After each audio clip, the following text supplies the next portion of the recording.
Now, the thing about YouTube that I just absolutely don't like is that when you have a bad take or a take that maybe not a lot of people would agree with, somehow that does well, right?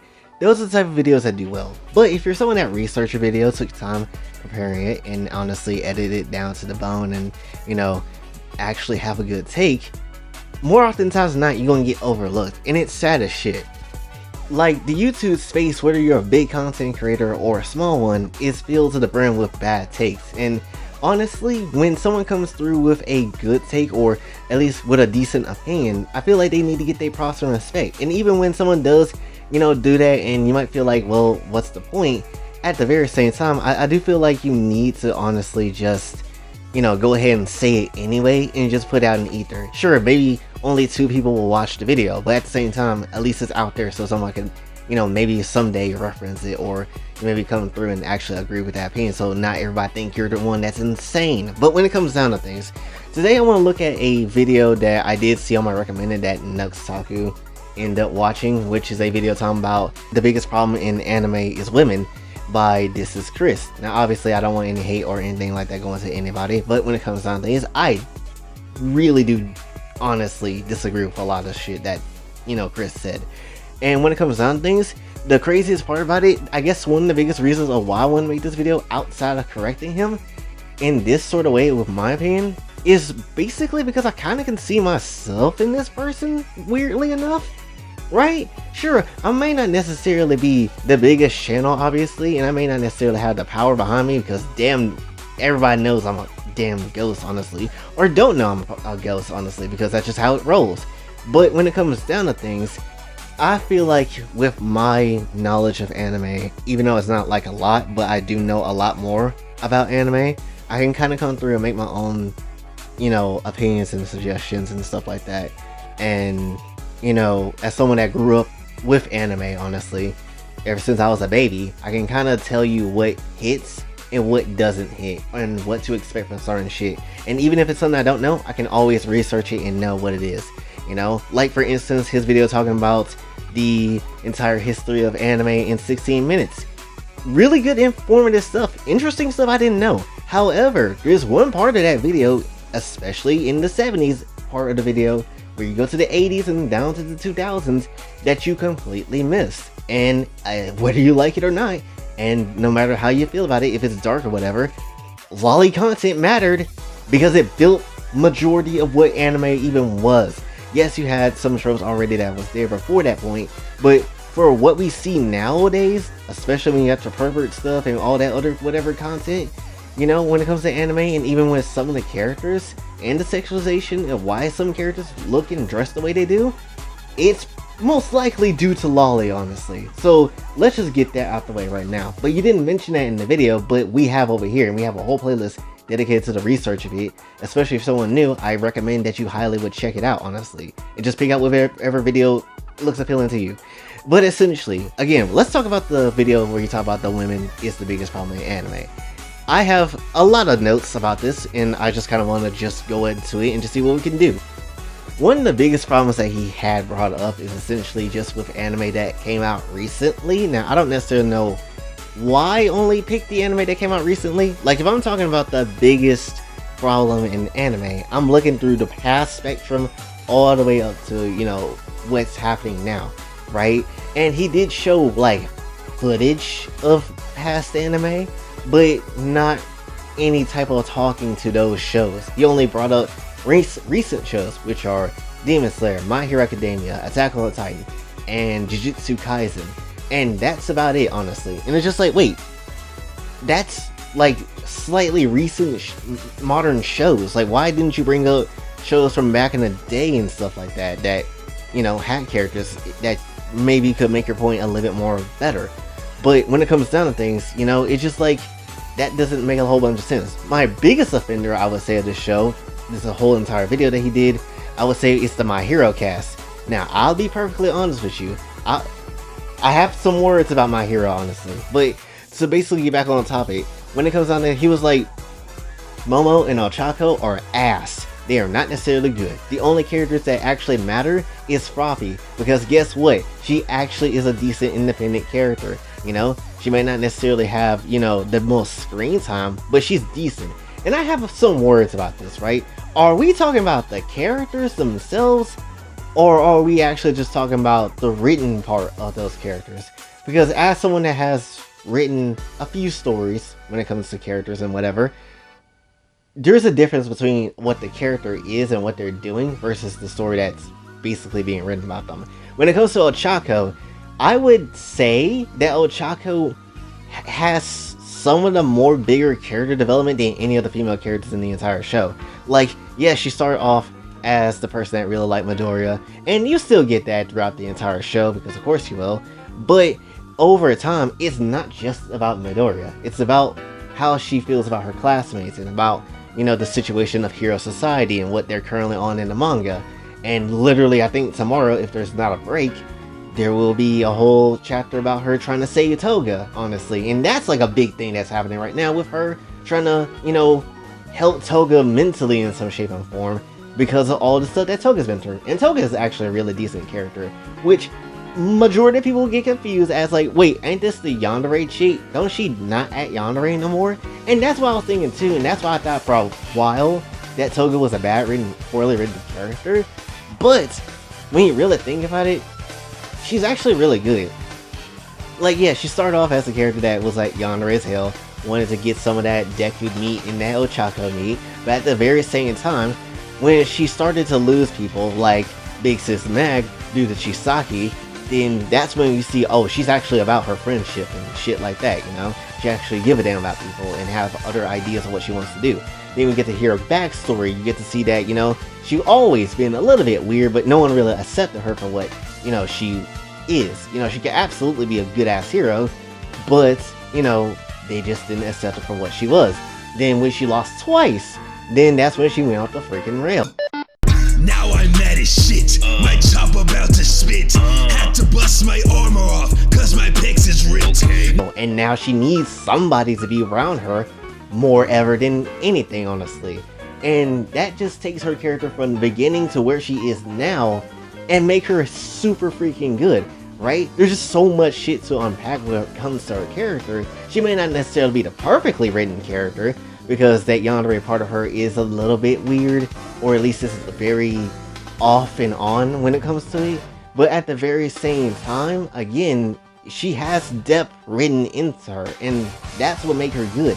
Again, Ochako and Toga are like the two biggest characters with character development. Even Ochako puts her feelings aside for Deku a little bit when it comes to where they currently are in the manga, just because, you know, we gotta save the world, and I'm not gonna be gushing over the person I really like. I hope he don't die, but, you know, we gotta put this world saving thing first, and that's something I can honestly respect, which someone like Sakura could never do.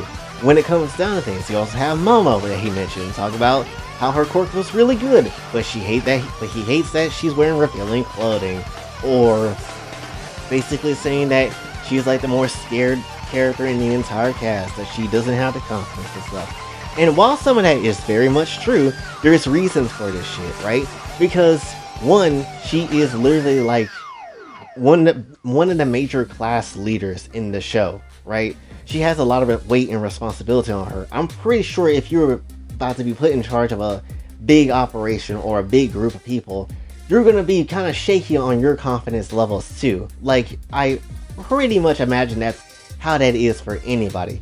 And when it comes down to, you know, especially with her clothing, it's literally how her quirk work. If we're focusing only on the anime and manga and not the game, because the game can make up whatever BS it wants to, and it's really, I would say, less canon than the actual anime and manga, she has to kind of do that. Even when I had to do so much research on this because I wanted to make sure I wasn't tripping by her quirk. When she has to summon big ass objects, she needs that revealing space so she can summon it out and, you know, have that to be a done deal, you know? Like, when it comes to summoning that tarp, yes, her outfit is going to get ripped the hell up because it has to come out of her body. It literally does not happen any other way. It is what it is. You can't make no absorbing ass clothes or anything like that to absorb whatever damage the outfit would take or something like that. That's just not how that works. And honestly, it would be very weird if that was the case. And how would that work? I don't know. But Point is, her whole entire thing is that if she wants to create something, it comes out of her body.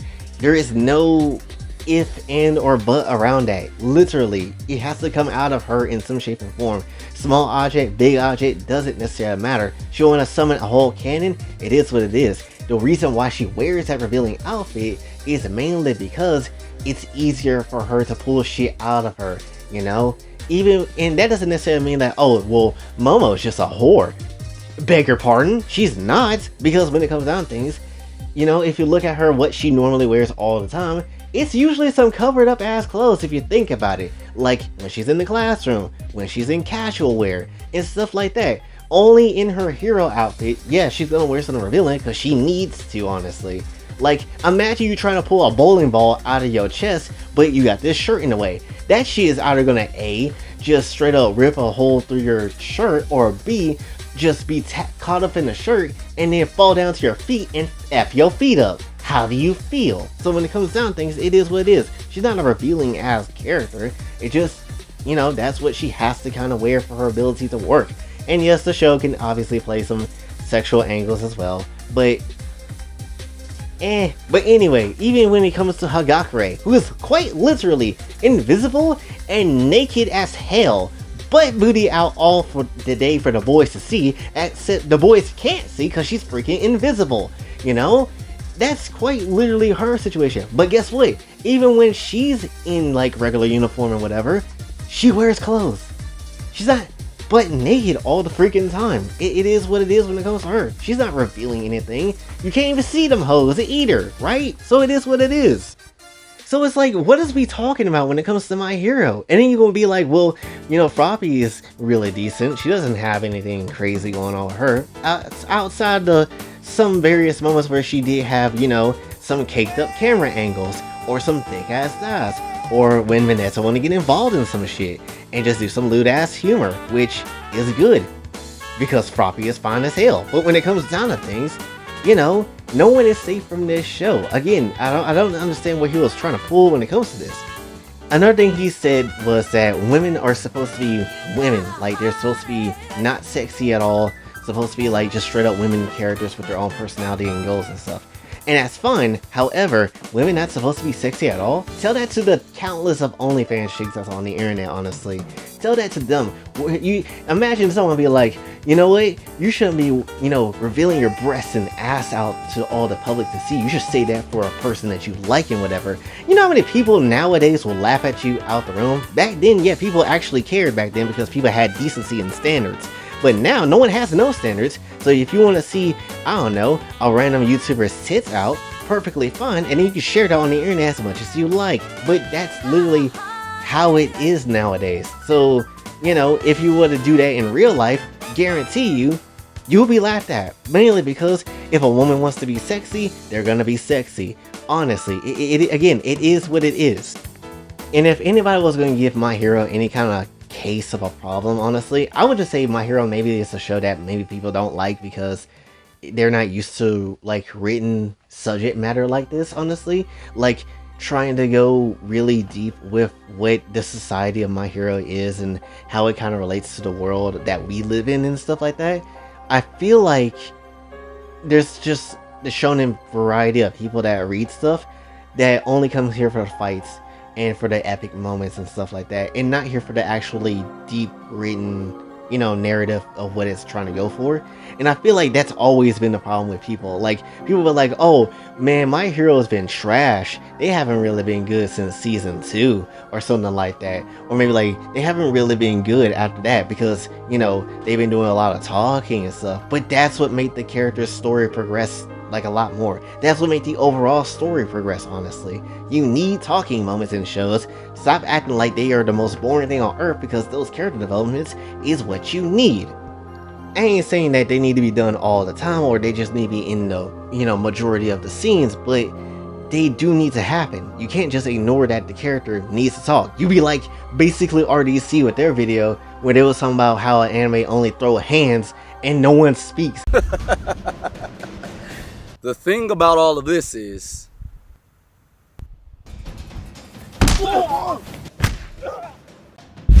Bitch!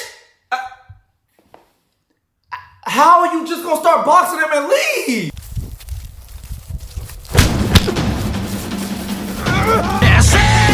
That's the end? That's the end? They said no dialogue the whole show? Hey guys, I'm the creator of Battle Days. Oh, a word from the author, a word from the author. I just want to say thank you so much for voting for me for Storytelling of the Year. There better be a good explanation for this. This must be some innovative new anime style they trying or something, bro. I just want to like get into the story of the show. That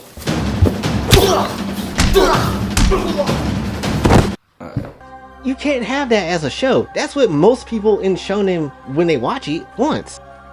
But to end this whole video off with everything I've said, essentially, if you want a female character who is really good, there's shows that's out there. If you want them sexy, there's shows that's out there. But let's be perfectly honest, females in anime just gonna get sexualized. It is what it is. Same thing with the guys. They're gonna get sexualized too.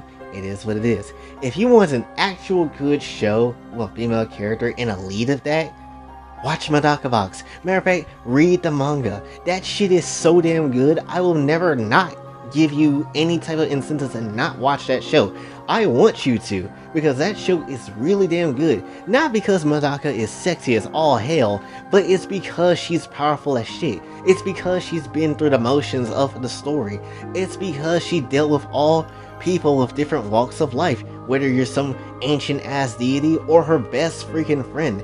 There's so many damn people in this damn show that makes Madoka Box so damn lit and good, and without even a fraction of one character that's gone, I can tell you right now, Madoka Box will not be hidden. But it is my favorite anime for a reason. Honestly, it's the first anime I've ever seen with a female character lead, and they actually were badass. Honestly. So there's shows out there that's like that. And surprise, surprise, since you want to announce shonen shows, that's a shonen show back then. So where's that commentary at? But when it comes out of things, it just, you know, people be making videos like this and then essentially being like, oh, the biggest problem in this thing when it comes to anime, but you don't really look up all the issues when it comes down to things. Or at least you don't do the amount of research that I feel like you should. Or you don't know a lot of things as you should. And at the point in time of that video, he was making, you know, these statements without fully understanding the story or reading the manga of each of these shows or whatever. And that's like a big thing that I feel like, you know, you should kind of need. I feel like if you're going to watch something or you're going to review something, depending on what it is, you need to watch it to beginning to end or understand what it is beginning to end before you make a statement on it. And then the last question I guess I want to pose, and the biggest one I want to pose when it comes down to everything, are you watching anime for the characters that are women or the women with their characters? Which way are you watching anime? Because only one of those ways is the better way of watching things when it comes to a story standpoint. You can sit here and honestly, people be doing the most because they be looking at it from one perspective but not the other. Same thing with, I'll even throw this in there, Gwen, when it comes to the whole Gwen's trans, even though she's not, but let's say she is for this example. Are you liking Gwen because she's trans, or do you like Gwen because of her character? There's a difference between those two. I can even throw the whole Bumblebee situation with Ruby. Do you like Blake and Yang because they're gay, or do you like them because of their character and the decisions that got them up to that point, honestly? And again, this is the part of the reason why, again, I hate Bumblebee and will work that shit up in my damn story on my own damn time. But when it comes down to things, you just gotta ask the right questions. And when it comes to female characters in anime, majority of the time, I would say more than not, depending on the story, there's not that big of a deal when it comes to it, at least to me. But that's essentially all I really want to say for this one, so hopefully you did enjoy. If you did, be sure to like, share, subscribe, hit the bell notification way out. Also follow me on the socials, and if you'd like to donate to the channel, Patreon is available as well. And until then, it's your boy Jay, signing off. Have a blessed day.